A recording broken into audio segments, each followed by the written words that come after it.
Whether it's through their writing and storytelling, through overbearing atmosphere, through grueling difficulty, through unforgiving systems and mechanics, or a combination of some or all, games can make players feel entirely helpless in more than a few ways. Here, that's exactly what we're going to talk about, as we shine a spotlight on 15 games that are great at making players feel totally and utterly powerless. Stalker 2: Heart of Chernobyl. Here's a recent and obvious one to kick things off. Every step of the way, it feels like Stalker 2 is trying to kill you. The game takes a lot of pride in how brutally demanding it is, to the point where it can feel actively hostile to the player. Terrifying mutant monstrosities, a constant dearth of weapons and ammo, radiation and extreme weather, or the plain and simple fact that you're incredibly easy to kill. Plenty of factors come together to ensure that you never feel at ease in the exclusion zone.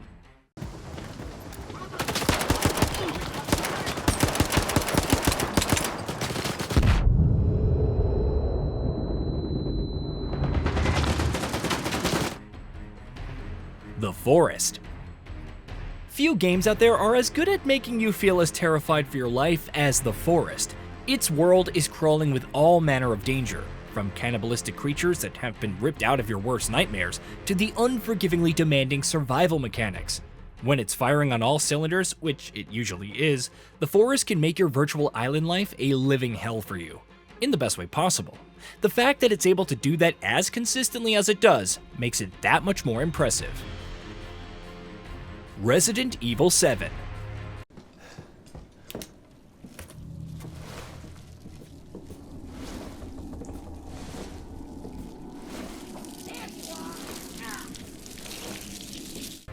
Making you feel helpless is always priority number one for survival horror games, and boy does Resident Evil 7 take that responsibility to heart. More than almost any other game in the genre, it excels at making you feel scarily vulnerable. Not only are you playing as a vanilla normal dude, a far cry from the super capable action heroes and heroines who usually take center stage in Resident Evil games, you also find yourself in an oppressive environment where there's the threat of an abrupt and violent death around every claustrophobic corner. Silent Hill 2.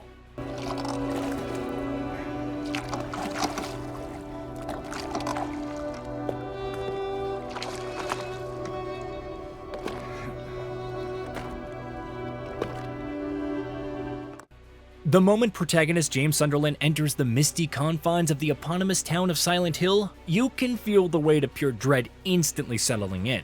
It's not just that Silent Hill 2 takes no time in getting you face to face with some truly horrifying monstrosities. More importantly, it also shows right off the bat just how incredibly effective it is at building up its foreboding atmosphere, so that every moving shadow, every shape in the fog, every faint rustling sound makes you jump in your skin. The Last of Us Part 1. Every department joins hands in The Last of Us Part 1 to make the player feel helpless in its post-apocalyptic setting. A heart-ending opening that tears Joel's daughter away from him with an untimely, to say the least, death sets the tone instantly. And from there, things only escalate.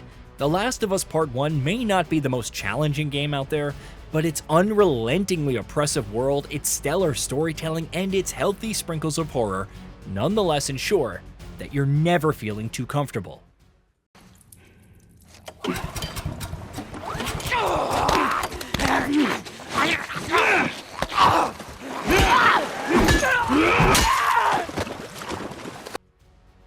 Shadow of the Colossus.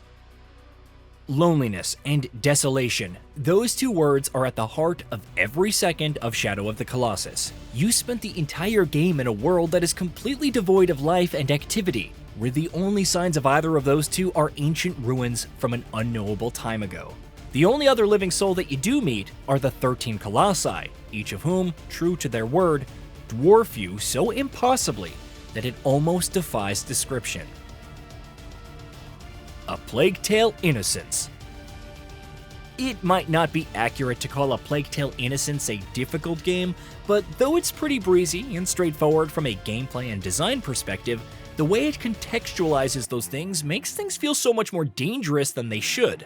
For starters, you're playing as a teenage girl who, to make matters worse, finds herself having to take care of her young and sickly kid brother, facing threats ranging from zealot Inquisition soldiers to vicious and hungry swarms of plague rats, whose only weakness is light. Heavy rain. Heavy rain makes you truly feel the weight of your decisions, in a way that few other games do. With your child's life at risk and a serial killer on the loose, the stakes are obviously high, and the fact that one wrong move actually can lead down the worst possible path makes things that much more tense. Heavy rain makes sure to let you stew in the knowledge that every character can really die, and that the bad guy really can emerge victorious at the end of the day. What Remains of Edith Finch. As a walking sim, What Remains of Edith Finch is obviously light on gameplay, but this right here is the perfect poster boy for how to build up tension through writing and storytelling. Having to experience deeply traumatic and intimate stories one after the other can definitely take its toll on you, especially since there aren't a lot of happy endings to speak of here. Hellblade's Senua's Sacrifice. More than most games on even this list, Hellblade's Senua's Sacrifice deserves props for making you constantly feel uncomfortable. Experiencing Senua's struggles against her mental illness right alongside her is emotionally taxing, to say the least, and in a way that's hard to get out of your mind, thanks to mind-blowing audio design, incredible acting from Melina Juergens, and deft writing. Alien Isolation.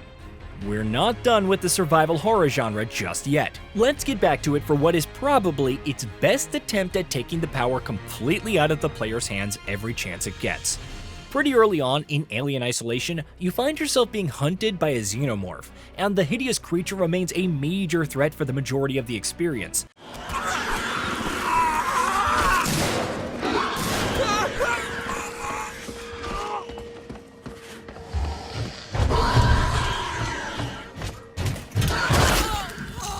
The terror that you feel at the very sight of the titular alien, and the way that your heart will try to crash through your ribs as you're trying to remain hidden and silent as the xenomorph searches for you in the room. Honestly, Powerless doesn't even begin to describe how the game makes you feel in those situations. Subnautica. Putting you underwater in a survival game is a pretty great way of letting you know that the odds are against you, which is exactly what Subnautica does. There's plenty of awe-inspiring beauty to go around in Subnautica's world, but though taking in the sights is obviously a huge part of the experience, so too is feeling the panic and claustrophobia set in as you try and eke out an existence in alien and hostile underwater environments. Subnautica is fairly easygoing in terms of difficulty and mechanics for a survival game, but it nonetheless succeeds in evoking persistent uneasiness in the player. Death Stranding.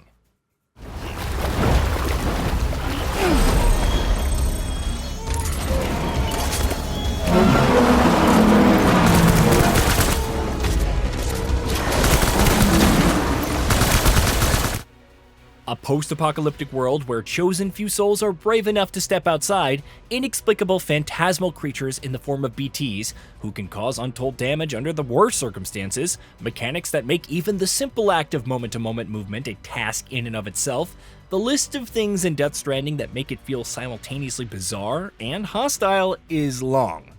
Though something of a cakewalk where pure gameplay is concerned, as an overall experience, it earns its spot on this list. Limbo. Limbo achieves more through its wordless and minimalistic style in terms of conveying dread than most other games could do with gargantuan scripts. From its first second until its last, the game proudly displays its masterful yet simplistic gameplay design, visual style, and environments. Little Nightmares. Making players play as a tiny little hero in a Tim Burton-esque dark fantasy world where colossal nightmarish creatures are constantly out to get you might seem like a not too subtle way to scare the player. And to be fair, it is, but it's also incredibly effective because at no point in the game is the immediate danger of every situation you find yourself in ever lost on you. Little Nightmares combines childlike wonder and awe-striking terror in a unique experience that stands out in memory. Hey, did you know that we at GamingBolt upload new videos every day? Stick around, drop a like, subscribe, and hit that bell. And let us know what kind of content you'd like to see in the future with a comment below.